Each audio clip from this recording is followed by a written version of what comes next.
Hello, and welcome to the Paranormal Operator Podcast, where we talk about all manner of things that go bump in the night.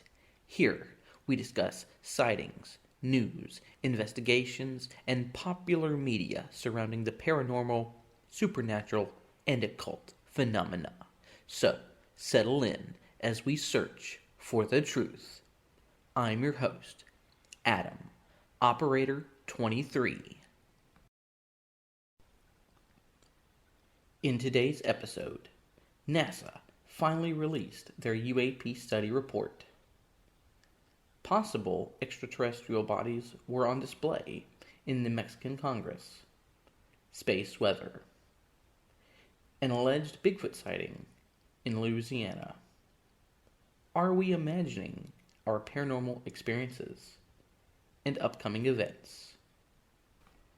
Today's video sponsor is the Sick Chick Flicks Film Festival.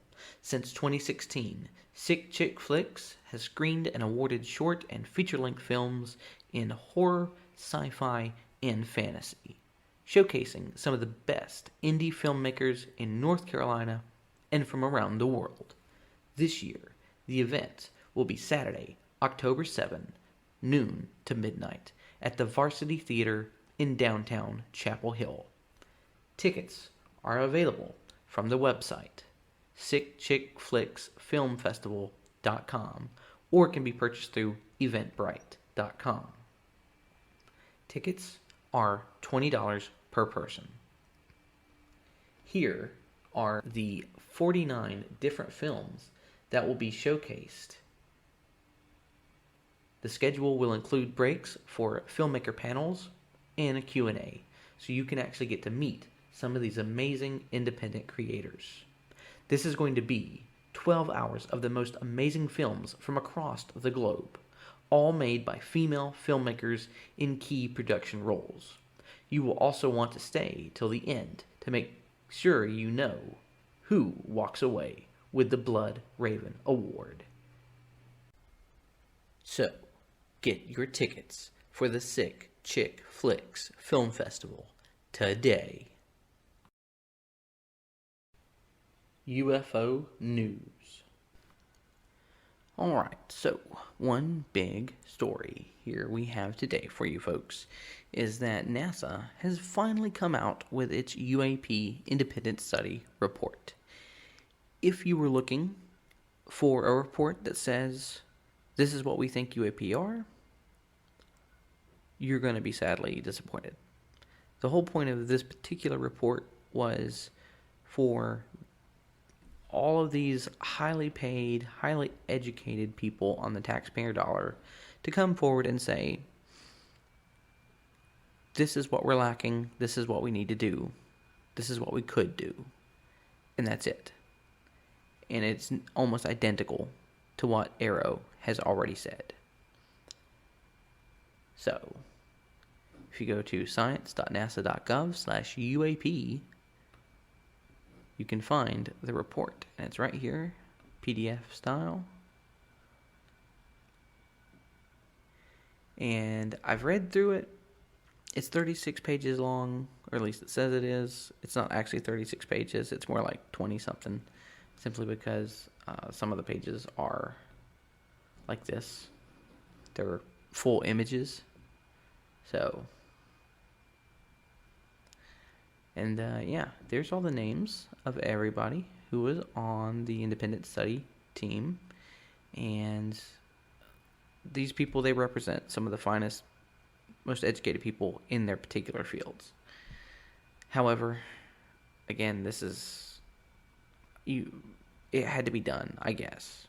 But I think it's a huge waste of money, simply because it doesn't take a doctorate to understand are the gaps that we have in our data. So,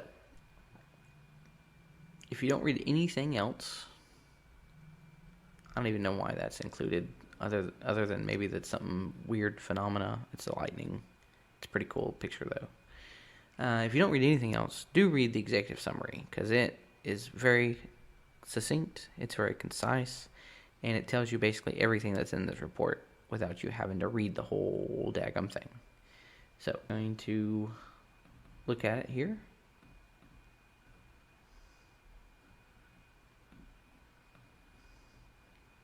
No, come on. There we go. All right. So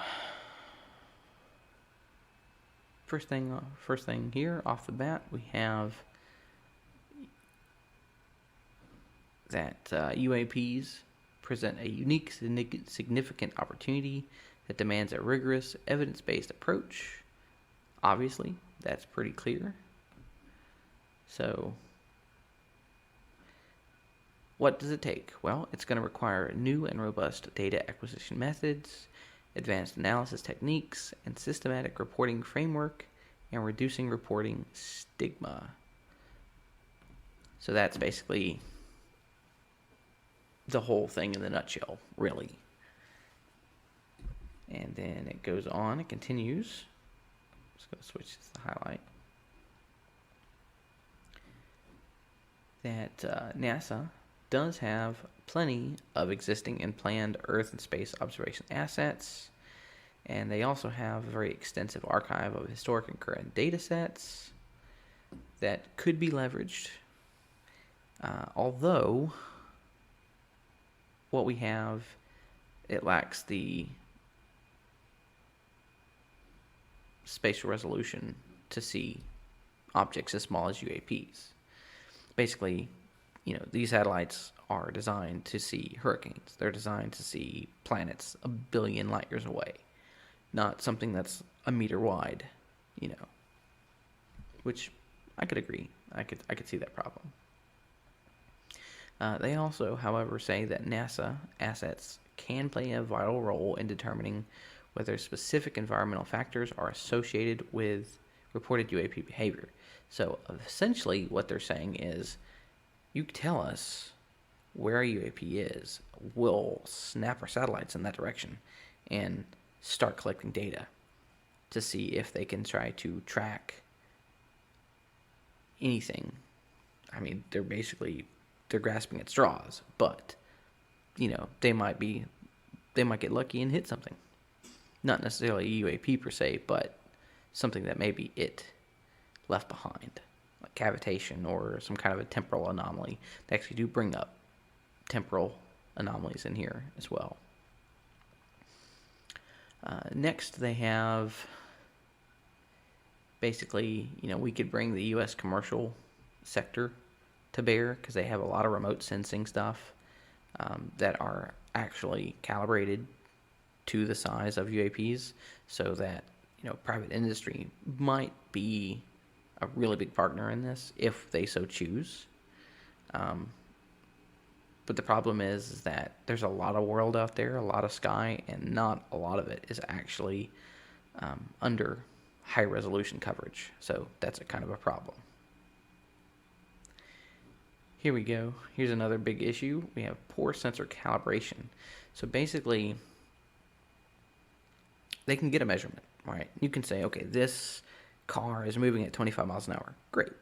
But that's not velocity. That's only speed, right? Velocity is change over time with a direction, right?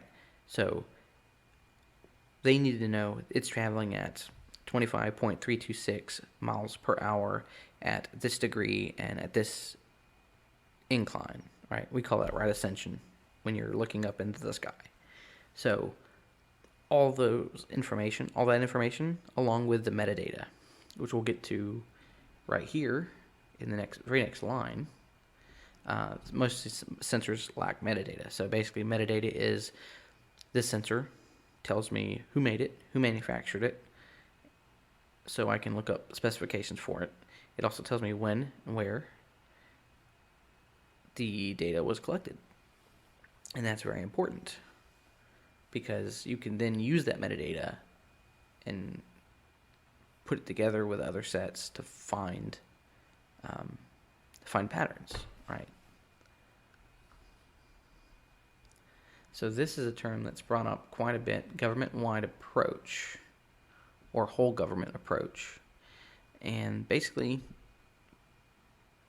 the plan is for Arrow to take the lead and other government agencies to follow them. And NASA here, this is their 2 cents saying, this is what we need. Let's get on board. Which is funny because almost all of this is the same stuff that Arrow has said previously. Something that really stuck out to me, though, is this right here. Multispectral or hyperspectral data. So multispectral, I get. Great. Fine. You got stuff that's shot in UV, you got stuff that's shot in IR, and you have stuff that's shot in visible light spectrum. You can also track stuff, through electric fields, through magnetic fields. Great. Infrasound, all that stuff. So that's across many spectrums of data and detection. But what is hyperspectral data? I'm kind of curious. It's piqued my interest because hyper means above, right? So what are they looking at? A warp drive signature here? I mean, I don't know. It's very odd that they would put that terminology in there because it has to mean something to someone, but it doesn't mean anything to me but a question.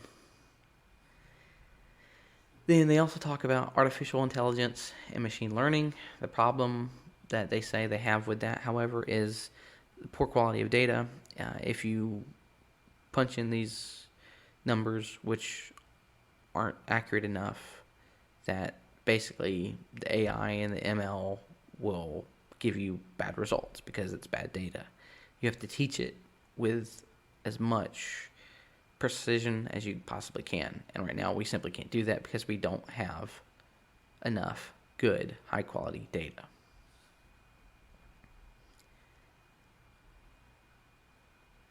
And then we have, engaging the public here. And basically what they want to try to do is come up with an open source smartphone-based apps, which is a great idea. When they had their first meeting a while back, someone said this, and it's a great idea. In fact, I used to have an app on my phone that had all sorts of geotagging information on my camera. So it would tell me where I was, the time of day, the date, the lat and long location, as well as what direction I was looking at and what incline I was looking at.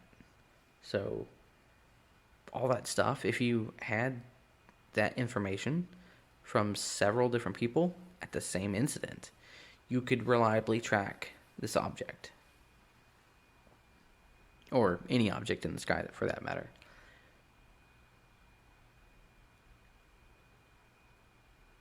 They also talk about the stigma. We need to reduce the stigma. And that's a big problem. Because if people think they're going to be, made fun of, they're not going to be reporting this stuff. And finally, the threat to U.S. airspace safety posed by UAP is self-evident. That's probably the strongest, most concrete thing that they have said. That's not really hypothetical. This is real. And they've finally come to the conclusion that it is real and that it is a threat, or that it could possibly pose a threat to our aircrafts. Whether it's a mid-air collision or a near miss or, what have you, interfering with systems on board airplanes, it's a problem. Now, I do want to say congrats to NASA, because, let me see if I can find it really quick here. They have called out the FAA, because the FAA, for quite a while, has basically said, look, you can report it, and we tell people to report it. We want them to report it, which is bullshit. Excuse me. Because they don't have a way for people to report stuff. They have ways for air traffic controllers to report stuff, but not Joe Schmo pilot. NASA and the FAA, well, it's more so NASA. NASA collects the information and then they give it to the FAA. But NASA has a system of reporting. It's the ASRS, the Aviation Safety Reporting System, and they get about 100,000 reports per year. And the whole point of that is so that they can get data on near misses and stuff like that, reported by commercial pilots, reported by air traffic controllers, reported by ground crews, maintenance crews, and flight staff, so that they can then, aggregate it, give it to the FAA as confidential or anonymous information, and then they can make, guidelines for that kind of thing. But as it stands, if you want to report a UAP, you need to contact the local law enforcement or a non-governmental organization. Thank you, NASA, because up until this point, I don't think it's been in an official report that you can't actually just report stuff to the FAA like that. I mean, and if you're an airline pilot and you're flying through the air 6 miles up at 600 miles an hour, you're going to call the local sheriff, and what is he going to do? He's going to take a report? I doubt it. Is he going to know what questions to ask? No. He's not going to know the difference between, mean altitude and level above sea level, or altitude above sea level. He's not going to know the difference. He's not going to know all the different things that is needed to take a good, succinct report. If you go to the NASA website and then get onto their aviation safety reporting system and look at their reports, there actually is quite a bit of information on there. And, in here it says that it's not set up for UAP collection or UAP data collection, but I think it's the perfect platform, honestly. I would say that there's nothing much you would have to really add to it unless you wanted to add more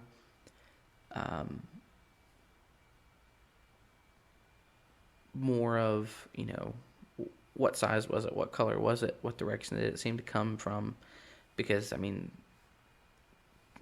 their system is it's a pretty good system, so.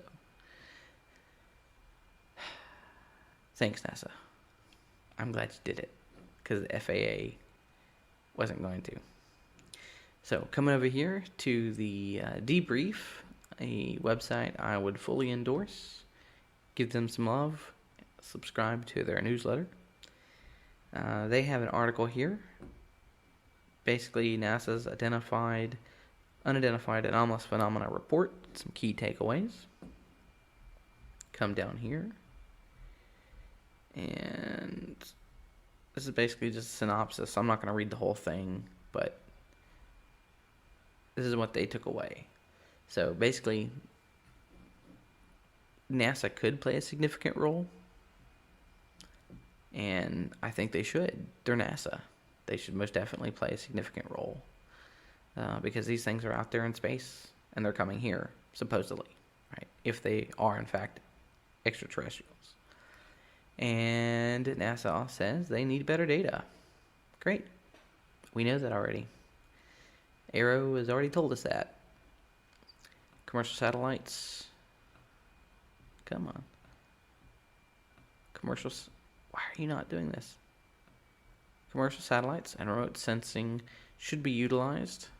I do believe that that's a thing that should happen due to the ability and resolution of commercial grade satellites that NASA doesn't have, but I almost guarantee you our intelligence community has. Now, that being said, NASA doesn't have access to our intelligence community. Also, they should use AI and machine learning. I would agree with that. They need to increase public engagement basically reducing the stigma around reporting, reducing the stigma from reporting UAPs, and they need to look at crowdsourcing data to the app, and finally, obviously, that UAPs do in fact pose a threat to aviation. So, if you want to read the report, it's pretty easy to find. Yes, leave. Here, science.nasa.gov/UAP. If you don't want to read the whole thing, I would definitely recommend coming to the debrief and checking out this article.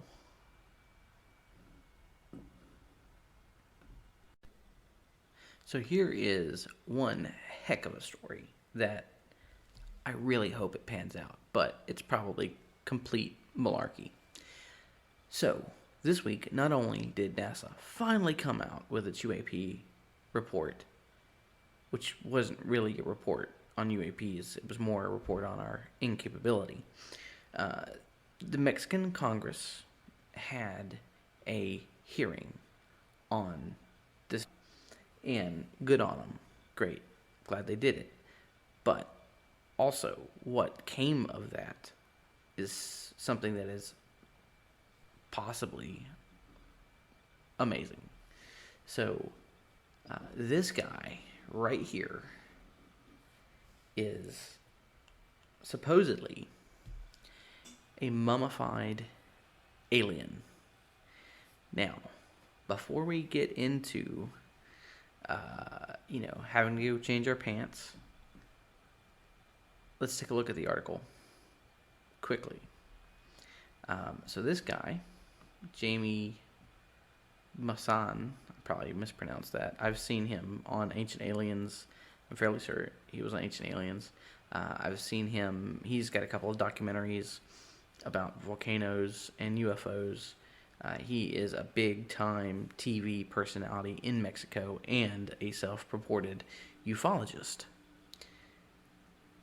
Unfortunately, some of the stuff that he has said in the past has been debunked. It has been proven to be completely and totally not true.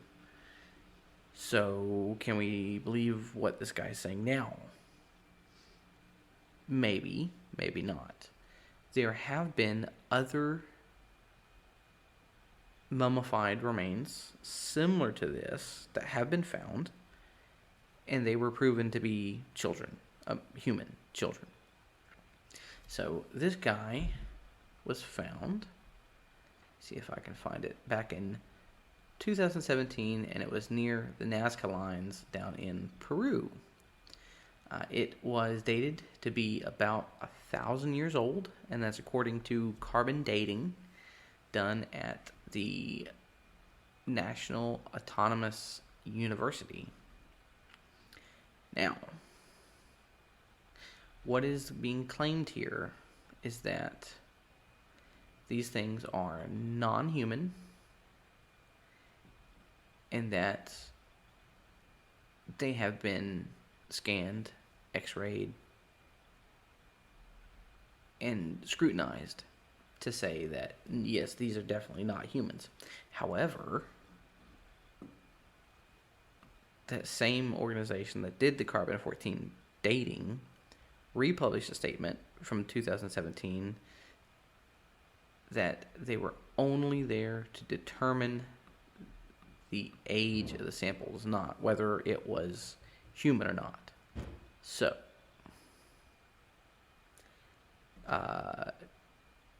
whether that statement that it has been tested is true or not, I do not know. However, something that can be said is that supposedly they were x-rayed, and here is a picture of their x-rays, and as you can see, the caption reads that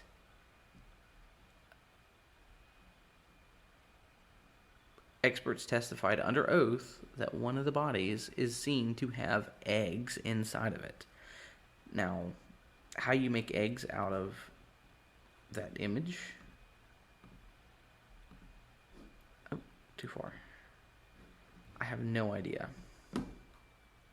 But that supposedly is an X-ray of those creatures, whatever they are. It doesn't really look like an X-ray to me. It looks more like a CT scan, in a way, I guess. So, yeah. So this particular, this one here is from The Independent. And then this one here is from Al Jazeera. Al Jazeera usually has pretty good articles.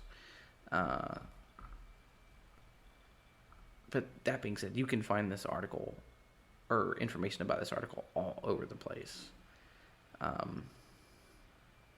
And I'm going to play this for you here.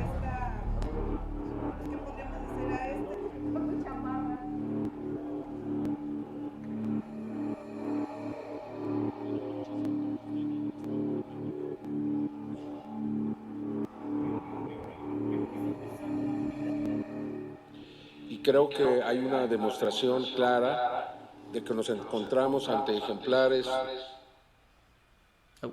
no humanos que no tienen relación con ninguna otra especie en nuestro mundo.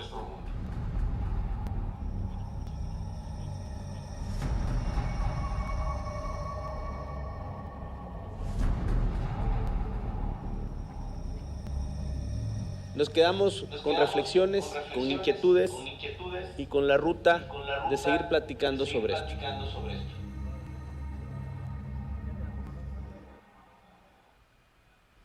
So, interesting to say the very least.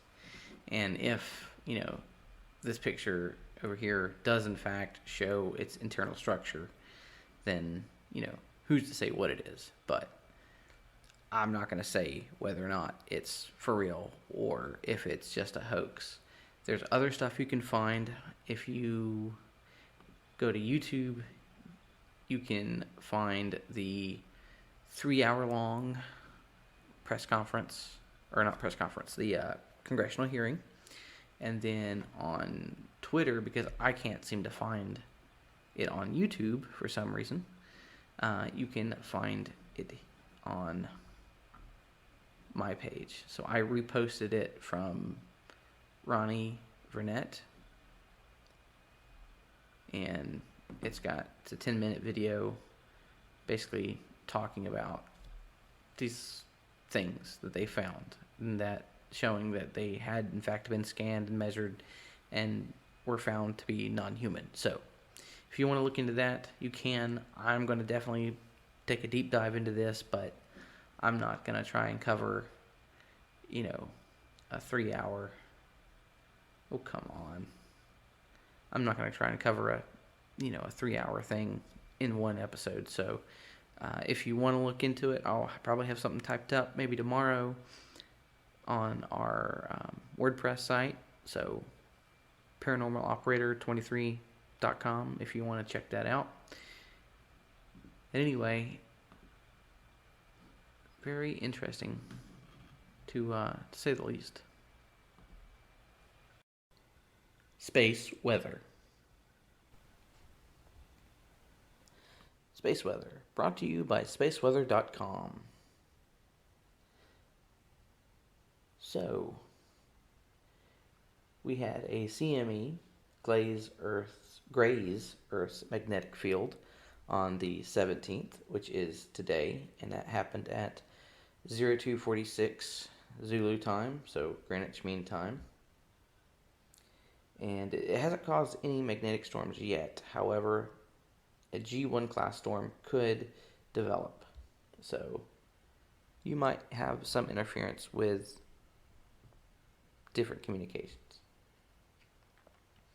And then there is another CME coming. A huge magnetic filament erupted on September 7th, so today, involving almost an entire hemisphere of the sun.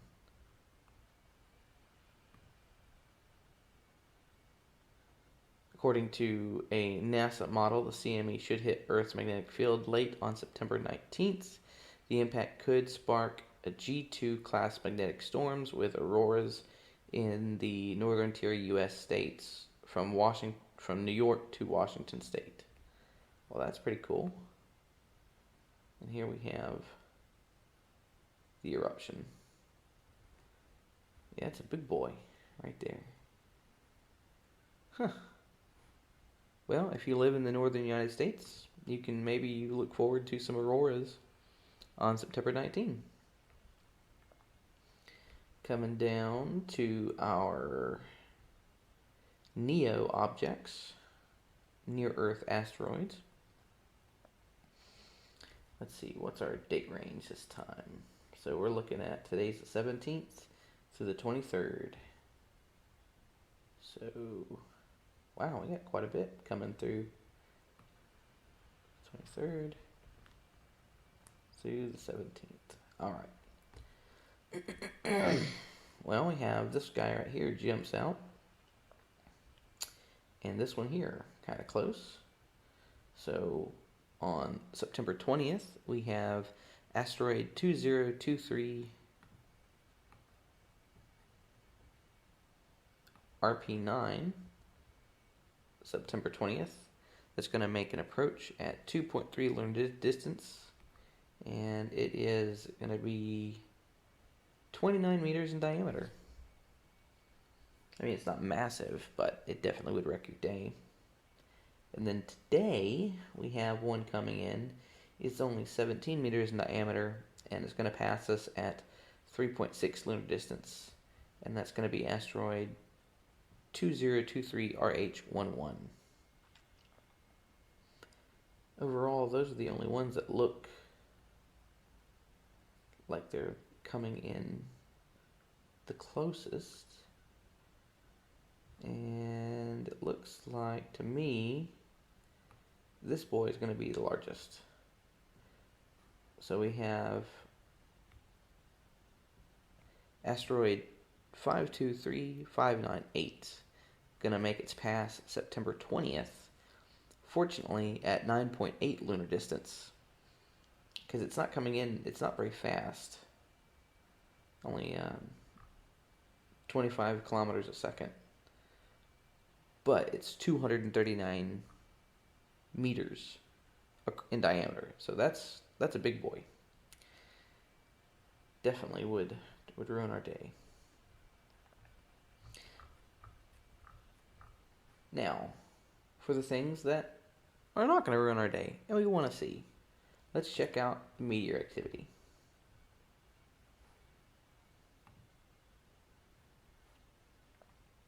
And this comes from American Meteor Society. Please do give them a like, share, and follow. And if you like astronomy, you might be interested in joining them. So during this period, the moon reaches its first quarter phase on Friday, September the 22nd. On that date, the moon will be located 90 degrees east of the sun and will set near 2200 hours local daylight savings time. Waxing crescent moon will set during dusk and will not interfere with meteor observing, so that's good. Estimated total hourly rates are going to be near 3 as seen from northern latitudes and 2 as seen from tropical southern latitudes. Well, locations. Morning observers, estimated total hourly rates are going to be 12 in the north and 9 from tropical locations. Be advised that actual rates depend on all sorts of factors such as personal light and motion perception, local weather conditions, alertness, and experience in watching for meteor activity. All of these estimates are given from a dark sky site. So if you're out in the country, then these are probably fairly accurate. If you're in the city, though, good luck. Let's see. We do not have any major meteor showers active. The next one we're going to have is the Orionids, and that's going to kick up from September 26th through the November 22nd. So that should put its peak at October 20th through the 21st. Look at that. The moon's only going to be 37% full, so our sky should be plenty dark enough for that. We also have the southern Taurids to look forward to. as well as the northern Taurids to look forward to.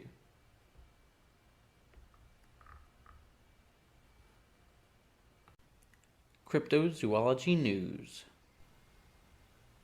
This week's cryptid sighting comes from Louisiana.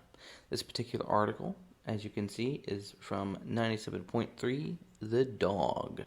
The title of the article is Louisiana Campers Share Pictures of quote-unquote Bigfoot at KOA in Scott. So this particular thing happened at a KOA campground, and if you're unfamiliar with KOA, it's like a caravanning club. It's for RVers. And it was published September 11th, so not too long ago. Well, we have this blurry image here. And when I first saw this article, I was very intrigued because it wasn't that long ago that this picture came out, and it's in the Mississippi area. And it does show, quite possibly, 2, maybe 3 Sasquatch-looking creatures.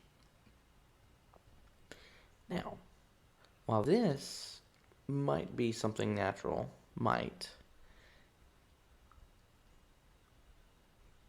this is not. And this is just a picture that the staff took, the reporting staff. So, if we scroll down and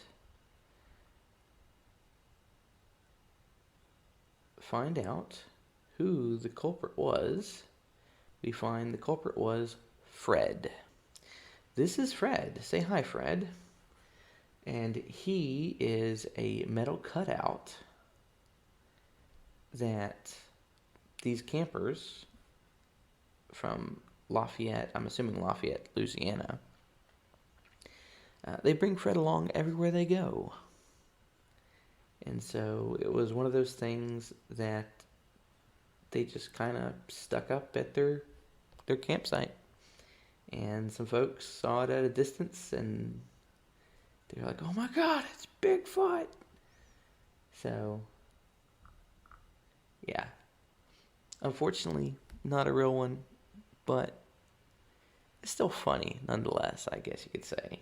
These people inadvertently caused a Bigfoot sighting. I mean, that's like something I would do. Not on purpose, though, of course. At any rate, folks, if you have a sighting that you would like to report, please don't keep it to yourself. Let us know. You can report your paranormal activity at paranormaloperator23.com. Post-biology news. This week's post-biology article comes from higgypop.com. It was originally published September 10th and is entitled The Changing Face of Ghosts: How Hauntings Could Be Nothing More Than Subconscious Projections.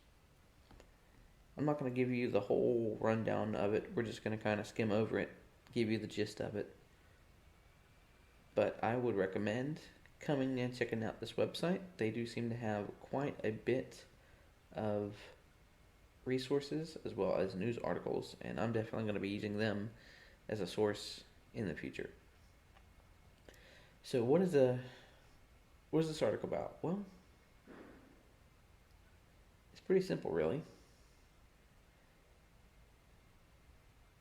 What we see, or what we think we see, many of us interpret it as ghostly, or it could be UFO activity, and we'll get to that.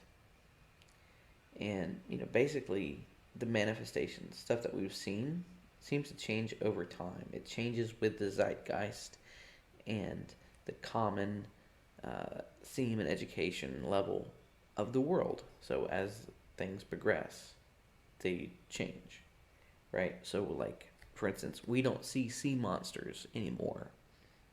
But back in ancient Greek times, sea monsters were an accepted, danger of ocean travel. So, moving forward here, we have a reference to a survey, census of hallucinations, which happened in 1890, which reveals most people of the time believed they had an encounter with a ghost of the living. So, basically, power of suggestion, power of belief. And it is today transformed into sightings of shadowy figures and malevolent entities, often labeled as demons. Now, people have always seen shadowy figures. People have always seen and interacted with malevolent entities, which were, labeled as demons. They've always been with us. They've always been around us. So, unless they're going to show a little bit more proof than this, I'm going to have to say that their theory is nothing more but interesting. So, basically, they're suggesting that people concoct cultural narratives through popular media and personal beliefs, and then they project that on whatever it is they're seeing. Their brain encounters something, and then it tries to figure it out, and that TV shows like Ghost Adventures or Portals to Hell and other pop culture references are directly involved in influencing our belief systems. So, is that the case? They give a very good parallel here. Back in the day, people said that they would meet extraterrestrials from Venus and Pluto. Today, though, we are fairly confident nothing is going to be living on Pluto. Whether or not stuff could be living on Venus, maybe. That's still a possibility. We haven't ruled that out yet. However, this article seems to think that we have.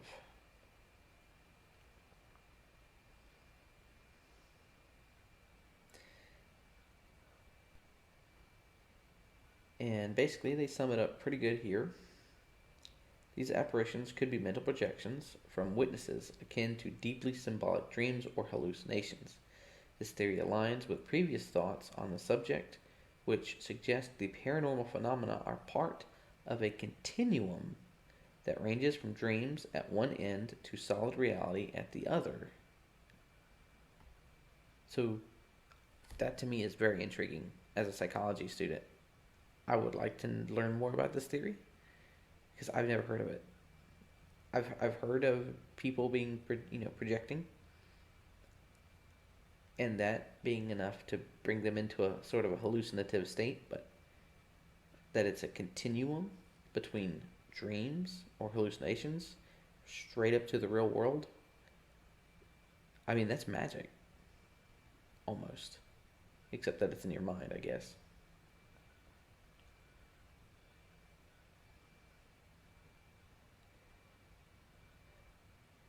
But what do you guys think? Do you think that we're all just kind of crazy? Because even if there's more than one person that sees the paranormal, it does not necessarily rule out that it's still some kind of hallucination, because in their argument, we might share expectations and beliefs, which could make the collective experience consistent. I don't know how much I really agree with that statement, simply because no two people believe or expect the exact same thing. And if they're off by even the slightest bit, it's going to change their perception of the event. I'll give you, for example, the instance in Africa. Where was it? It was, I think it was Zimbabwe, where that UFO landed at this elementary school. And there were multiple kids there that saw something, but they all said different. There were basically different camps of what people saw. I also think that if this phenomena has an intelligence, that it could very well be able to manifest itself in different ways to different people. For instance, if you watch some of Dr. Stephen Greer's documentaries, he explicitly states that two people can witness the exact same event but see it completely differently, where one person will see one object doing miraculous maneuvers through the sky, the other one will see a different object doing different maneuvers, or not anything miraculous at all, almost as though it's hidden from them, or they're seeing a different event but at the same location and the same time. So is it a spatial temporal anomaly? Probably not. But could they possibly be interfering with our perception? That's possible. So it's interesting read. I would say the verdict's not out. The jury's not out, and the verdict is inconclusive. Some people, most definitely, I would say, are hallucinating. Just statistically, they are. That's just kind of how it is. But are we all hallucinating the same thing? I don't think so. Anyway, let me know what you think in the comments down below. Are we all crazy? Upcoming events. Our first upcoming event is the There Is Hope Paracon, which will be happening September 23rd, 11 a.m. to 7 p.m. at the Allegheny Community Center in, sorry for butchering this, Salamanca, New York. All proceeds will be donated to a suicide prevention charity. Here are some of the speakers here. And I can't really find a whole bunch of information on this, but the advertisement is in the Bradford era. So, There Is Hope Paracon, September 23rd. Tickets are $10. Next, we have the Midwest Monster Fest. This particular event is a horror and pop culture event. It is not necessarily paranormal or Bigfoot or a UFO. It's a pop culture and horror event. So, it will be taking place September 23rd and 24th in East Moline, Illinois. Here is a look at the various presenters and vendors who will be there. Again, this is a horror and pop culture event, so you'll be able to meet some of your favorite actors and creators and whatnot from the horror genre. And again, that is going to be September 23rd and 24th in East Moline, Illinois. Tickets are on sale. They can be purchased here on the website, and they start at $15.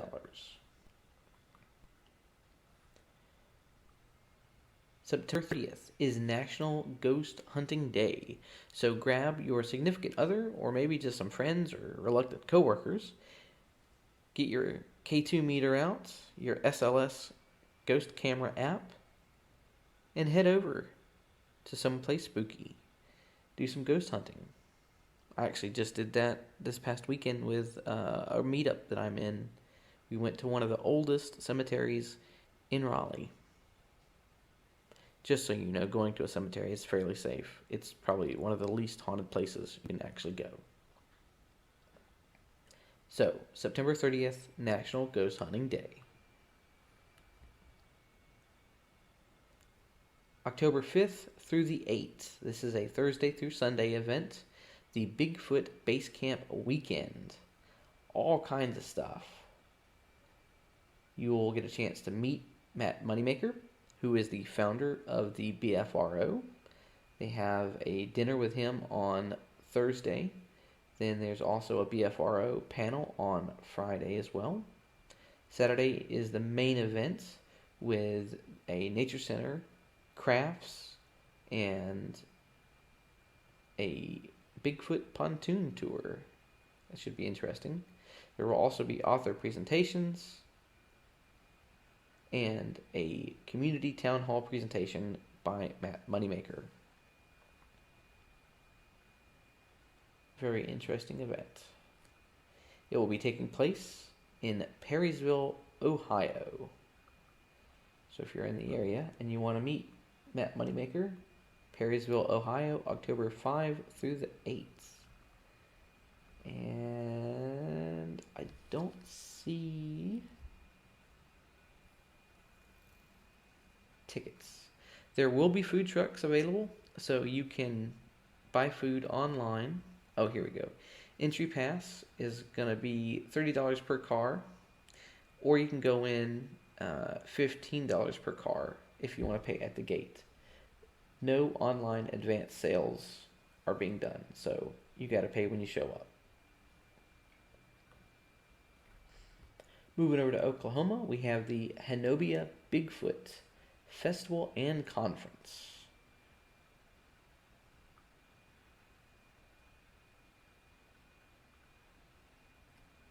Let's see, where was the...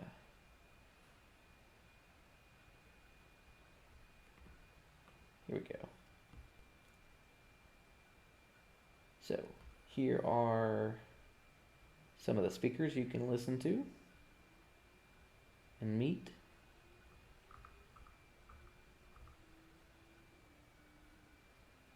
And then festival, they'll have helicopter rides, food vendors, crafts, they'll have a kids zone, face painting, live music, storytelling, and of course the conference itself. Looks fun. Nice little hometown event. Don't see... Okay, so the kids zone is $5, but I don't see a price for anything else. I'm assuming the conference is going to have a price. Yep, $10 a day for the conference. And here again are the speakers. Friday, Saturday.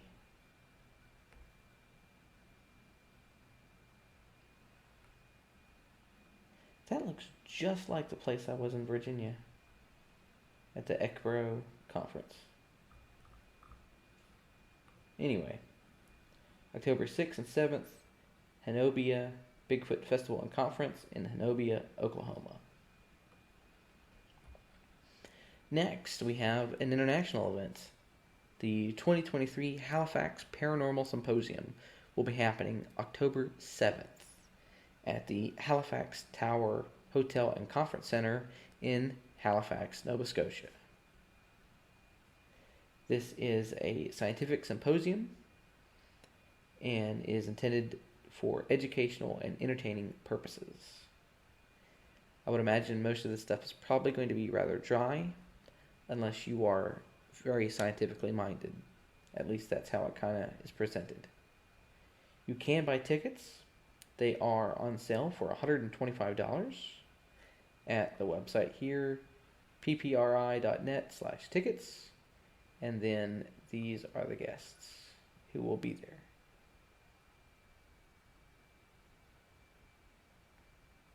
Here's a look at the schedule.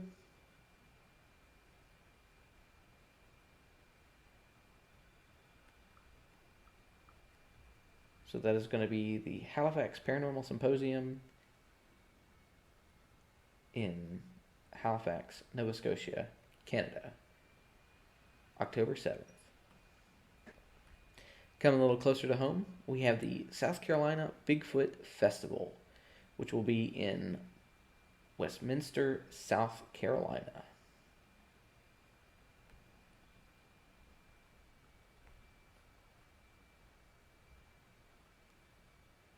Look at their schedule here.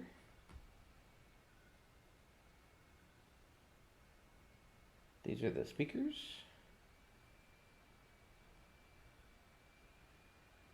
Plenty of stuff to do.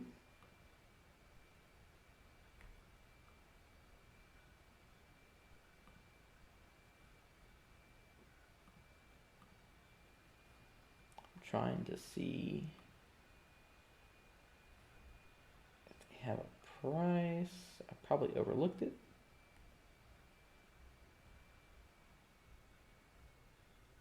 Maybe not.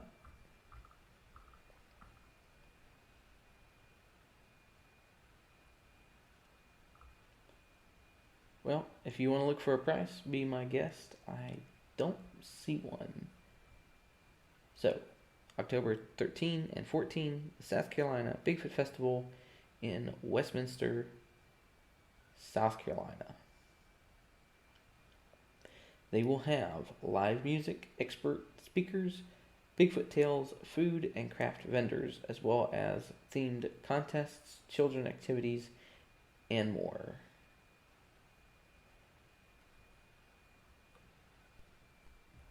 Over on the bayou, October 20th through the 22nd, in Yuma, Louisiana, is the Rougarou Fest.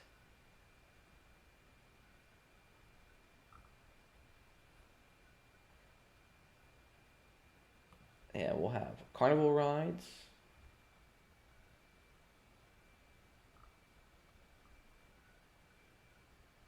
costume contest, food and drinks, live music, outdoor movies, a parade, amongst other festivities.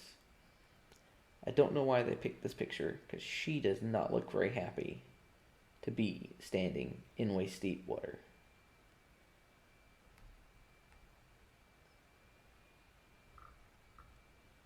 So that is the Rougarou Fest, October 20th through the 22nd, Yuma, Louisiana. And I wonder if I can find the pricing for this guy. T-shirts, mugs. What if I want to buy a ticket?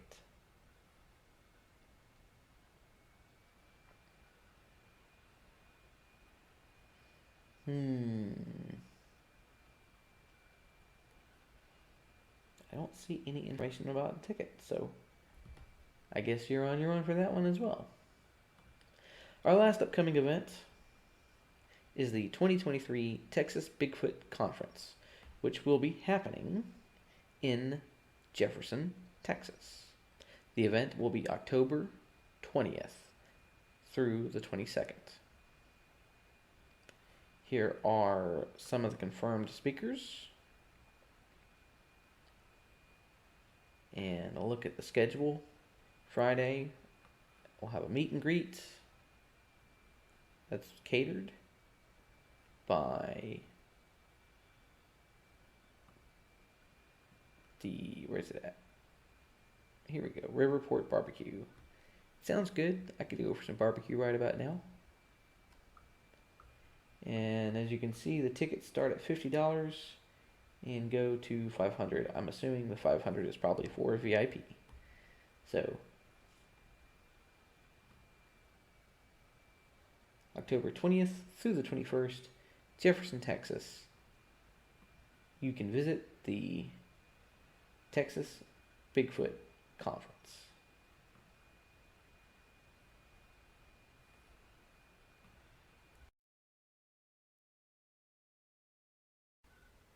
So that's all we have time for this week, folks. If you like what you heard, please comment, like, share, subscribe, and turn on the notifications. This helps the algorithms and also helps our channel to be more discoverable. If you did not like what you heard, I thank you for listening this long. Please let us know how we can improve. On Twitter and Facebook, our handle is @ParanormalOps23. And on Instagram and Rumble, Paranormal Operator 23. Our website, where you can find our blog as well as submit a report of paranormal activity, is paranormaloperator23.com. You can reach us by email at paranormaloperator23@gmail.com, or if you do not trust Google with your information, you can reach out directly through our website. Contact at paranormaloperator23.com. Until next time, folks, keep searching in the darkness.